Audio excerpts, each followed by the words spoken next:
This session is called Strategies for Supporting Clinical Research Through EHR Data, Informatics, Analysis, and Information Sharing. And as I mentioned briefly earlier, one of the key challenges and needs that came up during the research process was informatics and the notion of what do we do with all the data and how do we start to actually create knowledge from that. We'll hear a bit about that during our closing keynote this evening as well. For this session, we have our two esteemed speakers. To the right is Craig Owen, the Clinical Analytics and Informatics from UT Anderson Cancer Center for the Institute of Cancer Excellence. Craig holds the position of Director, Clinical Analytics. He is responsible for the development, implementation, and support of the business intelligence and patient-centric reporting applications at the institution.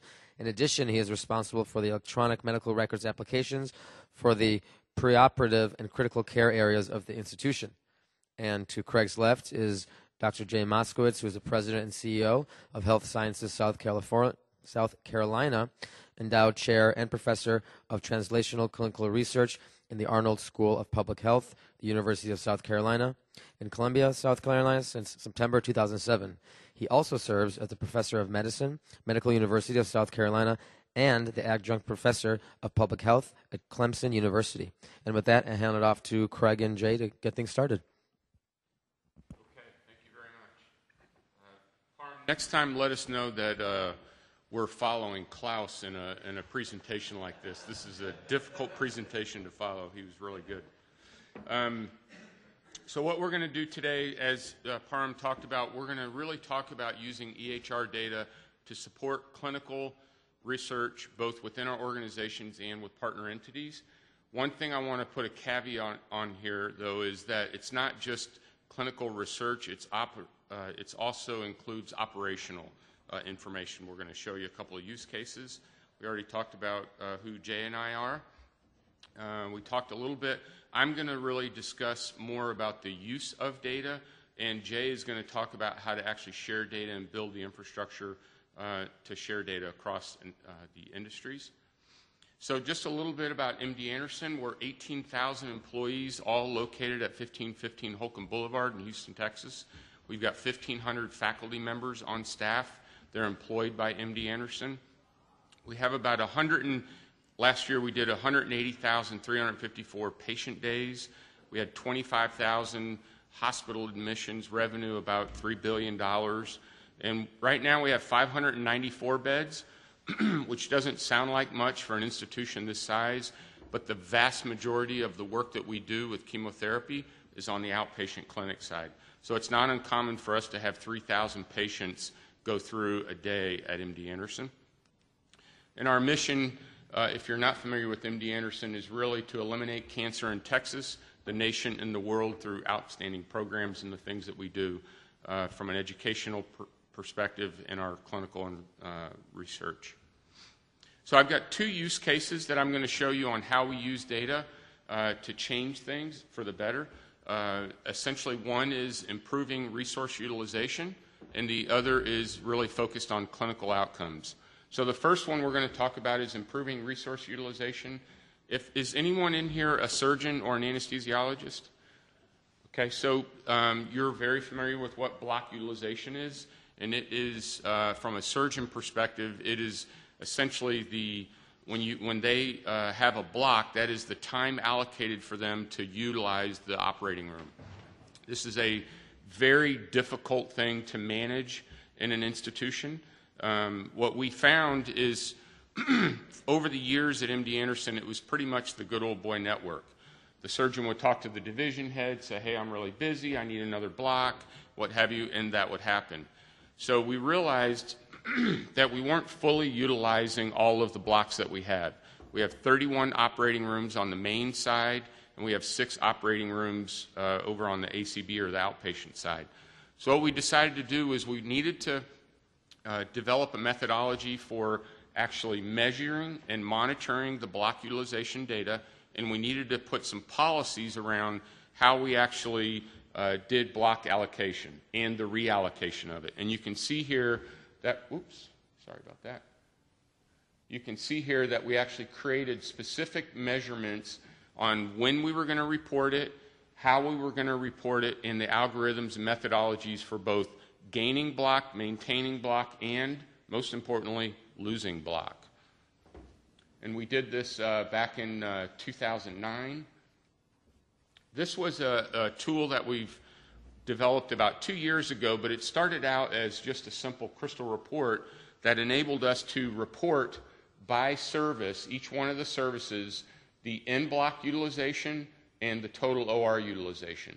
So we were doing this initially just by using crystal reports and sending that out on a monthly basis. We now have this tool that enables us to actually, it's self-serve. Anybody in the institution can log into it and click on it from our inside page. You can enter a date range, you can enter a facility, either Maine or the ACB area, or you can focus on a service. So this is absolutely transparent across the entire division of surgery. Everybody knows how everyone else is doing with this. Then we started to evolve from this previous graph that I showed you, where it just really showed how well each of the services were doing. What this actually did was it showed that this is the in-block utilization and the total OR utilization for this time period, which was all of fiscal year 2012. So what basically our surgeons were saying and the chairs were saying is, well, that's great that you're telling us how good we did as an aggregate for a time period, but I don't really know where I'm doing really well or not very well. So what we did is we created this grid that actually shows it by day of week. So here's Monday, Tuesday, Wednesday, Thursday, Friday. So here's an example where neurosurgery is not fully utilizing their in-block utilization for Wednesday, but then you have a service, for example, like surgical oncology, who's not fully utilizing theirs on Tuesdays. So this creates an opportunity for neurosurgery and surgical oncology to actually do a block swap. Again, it actually creates complete transparency, allowing all of the providers and the chairs to literally manage their block. Here's just a monthly block utilization that shows where we started tracking this back in 2009, and you can see this in-block utilization over a 12-month period was pretty much below 80%. Then all of a sudden we're starting to, in the next fiscal year, we're starting to come close to that, sometimes going over it. And now in the last year, we're consistently over that. And the way we're doing that is through tools like this. You can also see in our total OR utilization how we've consistently grown the utilization over time. This is what's really interesting about all of the information that I've shown you. What this is actually doing is showing utilization by day of week. And so what we had back in the 2008 to 2009 time period, you had a 16% swing in in-block utilization by day of week. So for example, this orange color is Friday and the blue color is Wednesday. So from Wednesday to Friday, we had a variability of 16%, and we've successfully managed that to get it down to the 5 or 6%. And then if you look at total OR utilization, this was even a larger variability where we had a 30% variance across the days of the week, and we've managed to get that down to 16%. Now that may not sound like much to you all, but if you understand the cost associated with an operating room, it's really difficult for us to have, we're staffed up for 30 operating rooms on the main side, 6 on the ACB or the outpatient side, and if we don't have full utilization, then we've got a lot of waste. If we overutilize the operating rooms, then we've got a lot of overtime, we've got dissatisfied patients because they're having to wait, we've got dissatisfied surgeons, dissatisfied anesthesiologists, and surgeons. So the next slide group that I want to focus on is our second use case is really improving clinical outcomes. So in this particular area, this was a little bit more challenging, and we've got some interesting feedback that we want to share with y'all. So from models of a practice change from a physician standpoint or a clinician standpoint, there's different ways of doing this, right? There's communication, really trying to understand what sort of things are evidence-based medicine and things like that that are out there. Process re-engineering, There's education, lectures, CMEs, and what have you. And then, last but not least, is competition. If you notice in that previous use case, we absolutely were transparent, enabling competition amongst the faculty and the chairs. The one thing about docs that we realized going into this from our champion leadership was docs are very competitive.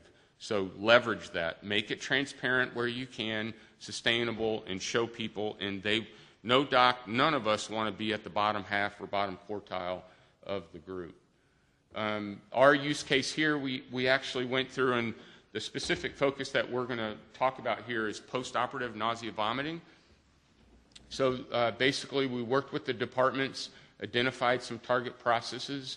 We performed a lit search, clinicians did, finding out what evidence-based medicine guidelines were out there for PONV. We identified the source systems required to track postoperative nausea vomiting. We did a gap analysis on either missing data, poor definitions, or practice issues, created some work groups to help us refine those processes. And then we worked with the departments to actually create CME focused on these guidelines. This is an interesting thing that I'll show you here in a little bit. When we started doing the reporting of each one of the postoperative nausea vomiting cases, the first thing out of the box, the clinicians start contesting the data, the validity of the data, what are the issues and what have you. So we really worked around that. We did a second CME to reemphasize the guidelines, talked a lot about data integrity, and then once we did the final validation and acceptance of the process, we actually developed scorecards and started publishing those. Go to the next slide here. So this is the actual results of this. This is very interesting. So this was our post-operative nausea vomiting compliance based on what we set out as a guideline. So you can see here we started measuring this, and this was basically where we did a CME. And you can see where right following the CME event, we actually did better from a compliance standpoint. But lo and behold, we fell right back down. Then we did our first report. We let everyone know, okay, we're going to publish the postoperative nausea vomiting to let your peers, everyone know where you are as an individual, and you can compare yourself to your peers. So we did the first report, and we kind of flatlined out, dropped a little bit, and then we started updating it. Here's the catch to this. What really helped us with this is the fact that we started creating quarterly reports. We knew, the clinicians knew that we were not going away. These reports were going to get published to the chairs on a quarterly basis on a scorecard by the physician standpoint. So you can see now, and this has actually continued to climb, we're up in the 85, almost 90 percentile from a compliance standpoint with postoperative nausea vomiting. Lessons learned. So here are some critical success factors. It's really, and when we started to figure out what, from a guideline perspective was and how we were going to measure that, we had to figure out what was in our current EMR. What were the weaknesses from a data collection standpoint?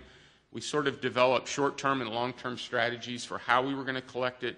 Did we need to add some new data elements and focus on ease of use and sustainability? And then the other aspect of this is, you know, you'll see a lot of times where projects or groups will start monitoring information and it'll do manual data collection. Something as important as this, you really need to figure out how do you develop and implement it into the data collection side in the EMR. And the last thing that I can't stress to you enough, the sustainable information delivery. If you can't make a system that you can actually create a report on, whether it be daily, weekly, monthly, quarterly, most of your process changes, practice changes are just not going to occur. And with that, I'll turn it over to Jay. Let me just pull up his slide deck here. And then at the end of this, we will open it up for questions. Thank you. Thank you, and it is a pleasure for me to be here today. I did put this slide set together. So first, to orient the Danes to where South Carolina is, I know there are a lot of individuals who feel that there is North Carolina and then there's Georgia. Well, actually, there This is South Carolina. Here's the Atlantic Ocean. That's North Carolina, and that is Georgia. So there really is a South Carolina, and in fact, I am born in the Bronx and I live in Pennsylvania. So I have to point out that that's where the first shot of the Civil War took place, right here in Charleston at Fort Sumter. So when the Parnham was talking about my titles, I have, title, I'm chairman, I'm endowed chair for healthcare quality, I'm a professor of medicine, I'm a professor of public health. I also have a hyphenated title, it's called Northern Aggressor. So here I am, and here's the group of that is working in this true collaborative. This, and I'll go through the collaborative with you. This is the Medical University of South Carolina. That's what MUSC stands for. This is the Greenville Hospital System, 5 hospitals. The largest hospital in the system is the Greenville Memorial Hospital. Clemson University, Spartanburg Regional Health Care System, Palmetto Health, the largest hospital system in the mid-state, and then the University of South Carolina. So we have 3 universities, actually 7 hospital systems, because while you can't see it over here, there's 3 more hospital systems that have just joined. South Regional sits here in the state, ANMED is in this corner, and McLeod sits over here on what's called the Grand Strand part of South Carolina. We have 4 medical schools in a state that has 4.5 million people. So it's really a very medical intensive state, yet we are 45th out of 50 states in the District of Columbia in healthcare status by the National Health Foundation. So we have a lot to do to improve the health of what is a very rural state. Rural here, rural here, rural here. Actually, the poorest county of the 45 counties in South Carolina sits right here next to Hilton Head, but just north of it is called Jasper County, one of the poorest states in the entire state, maybe even in the nation. So we have a lot to do, and that's why I actually came to South Carolina. And what we're doing is, this is a mission statement that I don't expect you to read, but what it really emphasizes is that Health Sciences South Carolina, which is a state collaborative with no state money, it is private public function. We have not taken a dime of state dollars. So what we do is we support our members, those organizations I just showed you, by collaborating with the goal of enabling evidence-based research to improve the health of the people of the entire state. So I'm going to show you in a minute, we have created a unique and comprehensive clinical data store. We have developed information management tools, and then finally we have become a convener for collaborative research initiatives throughout the state.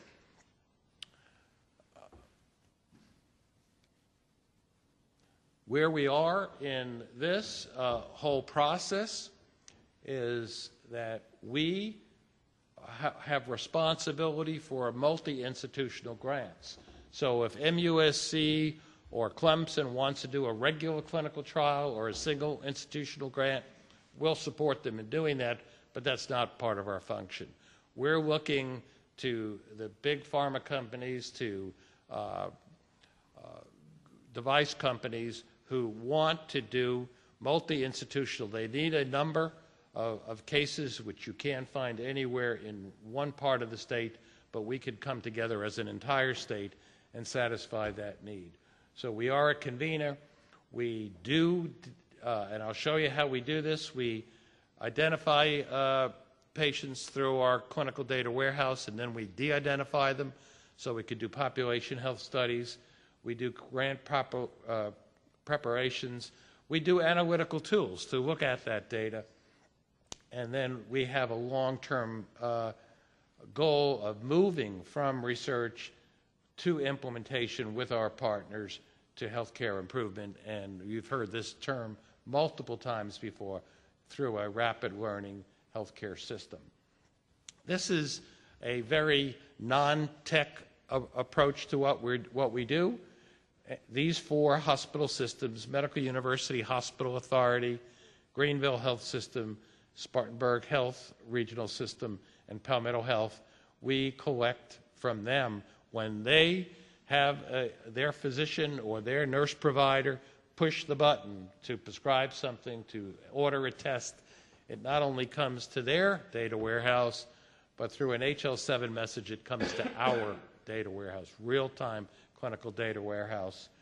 We consolidate it, cleanse it. We can find out through a master patient index, an enterprise master patient index, who this patient really is. Is it the John Doe down from Calvert County, or is it the John Doe up from Chester County?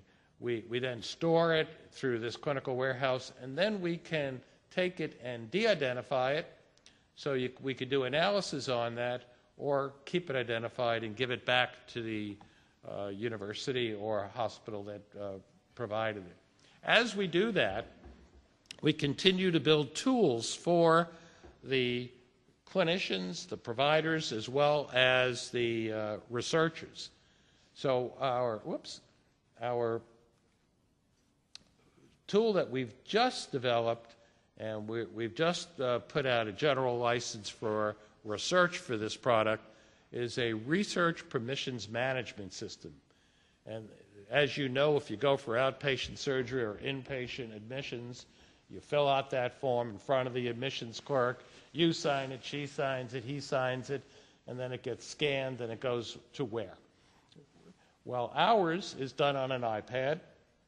We've had behavioral studies where we were able to find out how patients wanted to look at it, where they wanted their signature block, what they didn't understand, and then when it's signed and approved, it goes right off into the patient record. So it then becomes part of our clinical data warehouse. We have a EIRB, we have clinical trial recruitment tools, we have the de-identified analysis tool. This I'll talk about in a minute, and then we have a data collaboration tool. So here's how they exist. Research permission management.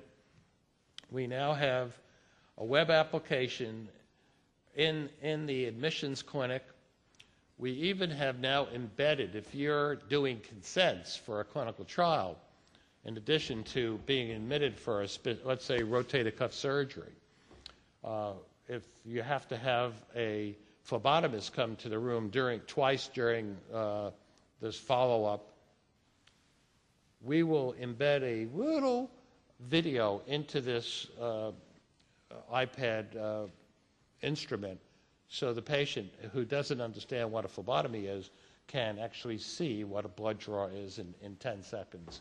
So we have gone that far. This has been piloted at MUSC and is now available not only for our HSSC groups, which we will provide to all our hospitals, but it's also available to anybody who does want it. It's on our website, and there is a licensing agreement that's a free license, royalty-free license. We have an EIRB, so we have multi-site IRBs. It took us almost 2 years to do this, but it's all electronic, and so we could do facilitated reviews at various sites.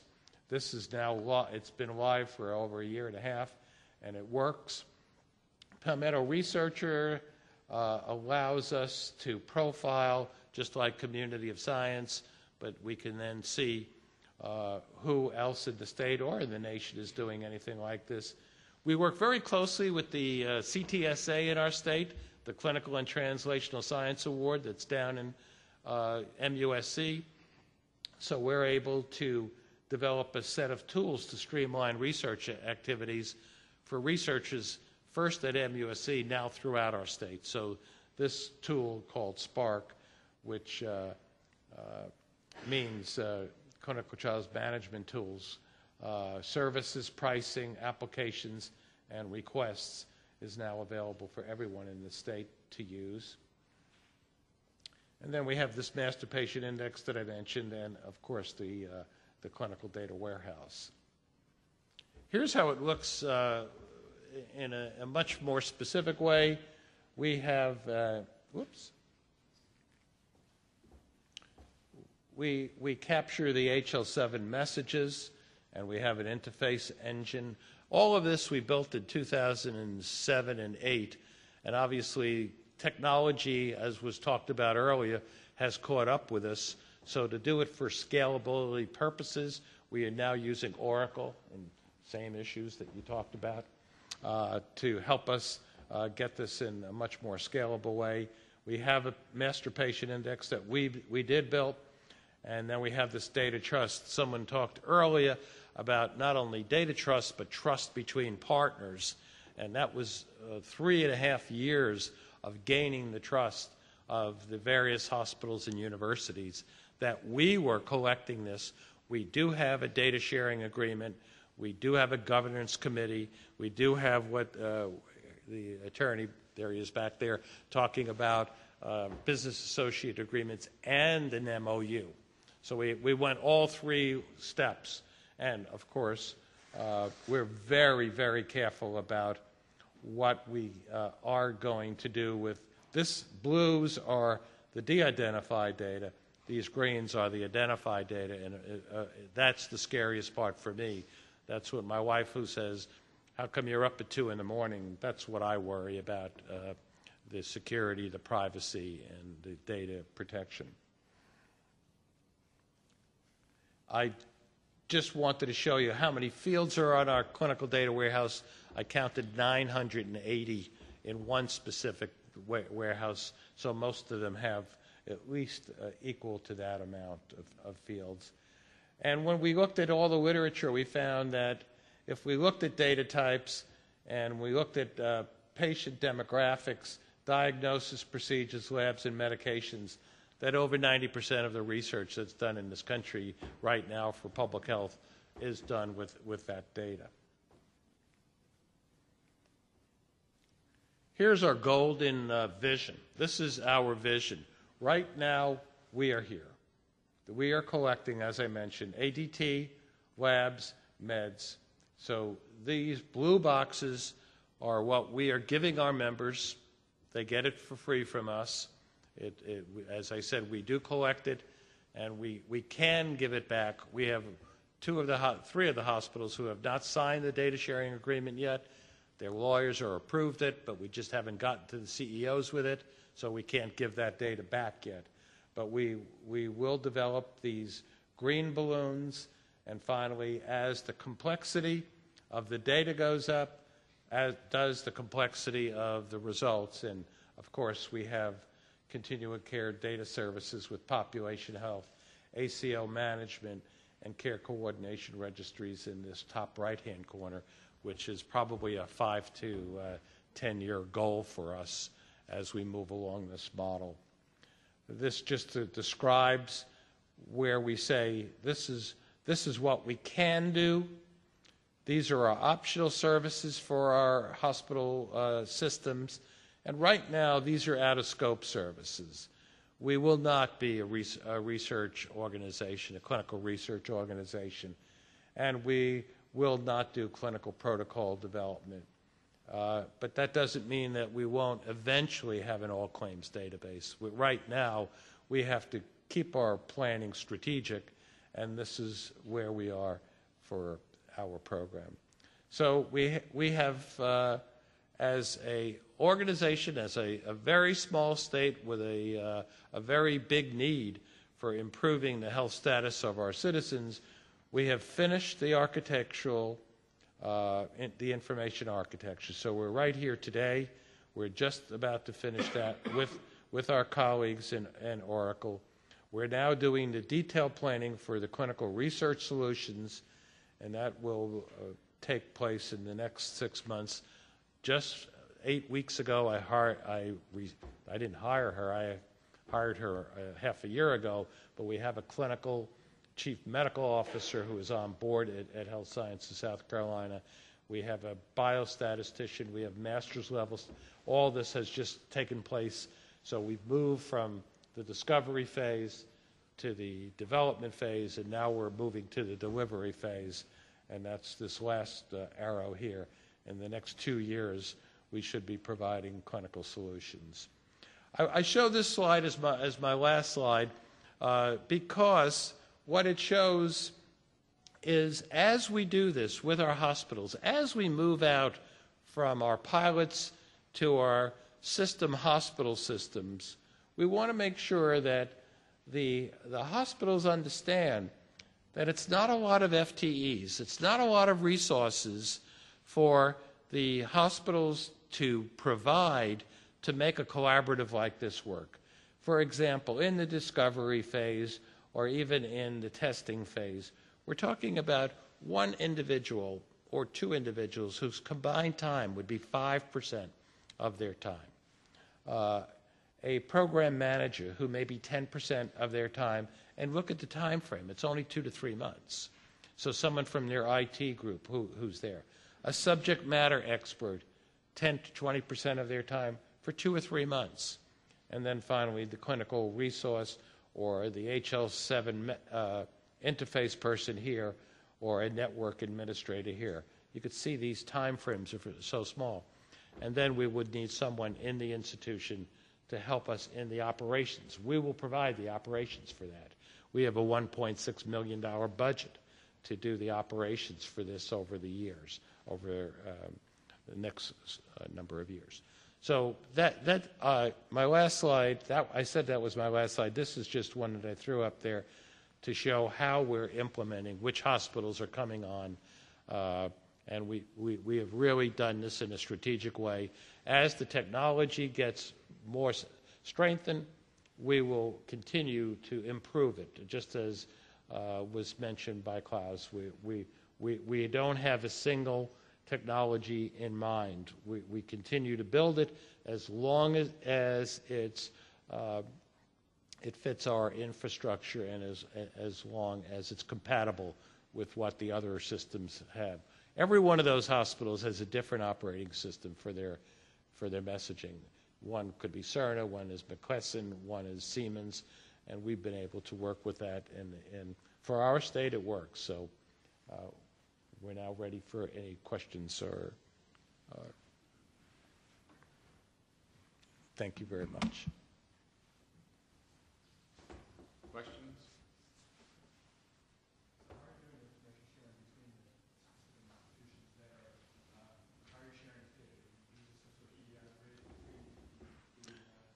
As I said, until that data sharing agreement is signed, we're not sharing it yet. But what we have been doing is we've been doing collaborative studies without the sharing of the data where we have data that's public. So, for example, we and Blue Cross Blue Shield of South Carolina and the South Carolina Hospital Association, we said we want to do a statewide, every acute care hospital, over a 60 number of hospitals, we are going to reduce readmission rates for MI, heart failure, pneumonia, and COPD by 20% statewide. So we took, every one of us put in skin into this game. We said, we're going to purchase a program, and we said, should it be Boost? Should it be Red? Should it be Eric Holman's program? We said, let's take the best parts of all of those readmission team programs and put them together. So as a group of individuals sitting around the large table, we decided what should be part of that program. We hired a single coordinator. We have an advisory committee. And as a state, we're now going to, by each hospital will have to reduce their readmission rate by 20%. So if you have a 17%, you got to get 20% of that. If you have an 8%, you got to get 20% of that. So that's one of the things we've done. The other thing, by sharing information, not quite yet data, we've looked at CLABSI, we've looked at central line placement infections, and we said, okay, why should each of you hospitals do that with your infection control person, with your organization. Let's all do it together. And results of that program over a year and a half was that we reduced CLABSI statewide below the national average, and the hospitals that were worked with us, those HSSC hospitals, are lower than the state average. So we know that we're getting results by collaborating. We know as South Carolina, we're not going to, for the next couple of decades, 5, 10 decades, we won't be like the University of Pennsylvania or Hopkins. We won't have that kind of a research effort. Remember, we're a research organization. We do healthcare improvement, but we want to build the evidence base when we're doing these studies. So looking at readmission data, we're actually looking at, okay, which of these should be weighted? Is it gap clinic? Is it telemedicine? Is it BNP levels? What are the various items that we know that may affect your readmission rate that has a higher weight? And if so we're doing examinations of that. So we do research as well as the healthcare improvement component. It's a very exciting opportunity for a small state where I could drive across the whole state in 4 hours. So, and we do. So we've had a lot of positive feedback from the people who compete every Saturday on the football field. Clemson and the Gamecocks are going to play Thanksgiving. Those fans won't even look at each other walking into the stadium, but those two universities are working together to make sure that those fans can walk into the stadium.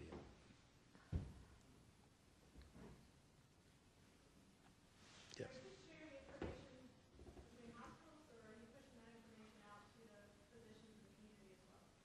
Well, right now we're sharing with those hospitals who have ambulatory care physician groups.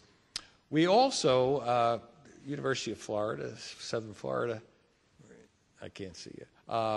We're also the Extension Service. So we have 1,000 primary care physicians who also are part of our network. We haven't connected those networks yet, but our I don't call it a dirty little secret, but our goal is to really have our hospital systems and those 1,000 connected in the near future so we can provide data back and forth from those primary care providers. That's very important for us, and clearly one of my goals, I didn't mention clinical trials because we think that's a longer-term issue, but one of our goals is to bring clinical trials to rural populations, to people who usually do not participate in academic health center type trials and actually have them at the primary care offices. And we think we're confident that we can do that now in South Carolina. We've actually been working with the School of Journalism and the School of Public Health to make sure, again, these are two different institutions, School of Journalism down at USC and Clemson's Public Health Department, to look at behavior, look at messaging, find out, in South Carolina it may be different than the Bronx. What kind of message does this rural or less literate person than the person who happens to be doing the trial, how do we convince those people to become participants, not subjects, but to actually help us design the trial? So it's a community trial. So we're doing that as well, so we can actually get our patient base involved in any research that we do.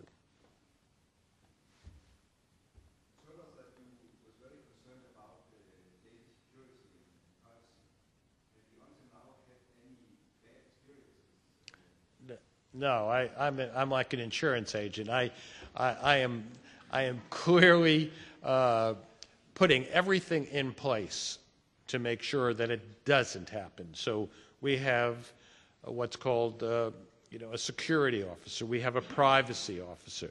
We have an honest broker. So when a faculty member asks to use some of that de-identified data, it goes through this brokerage first before it even goes to them.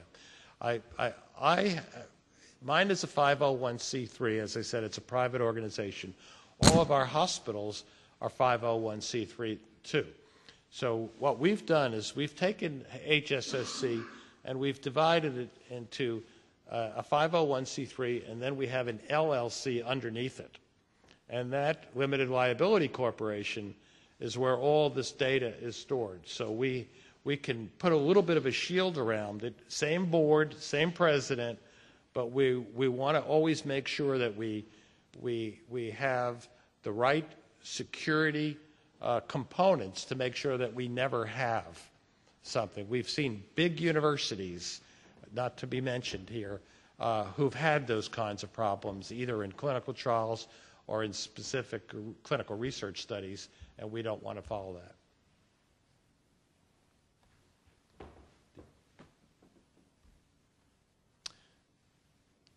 That's it. All right, very good. Thank you all.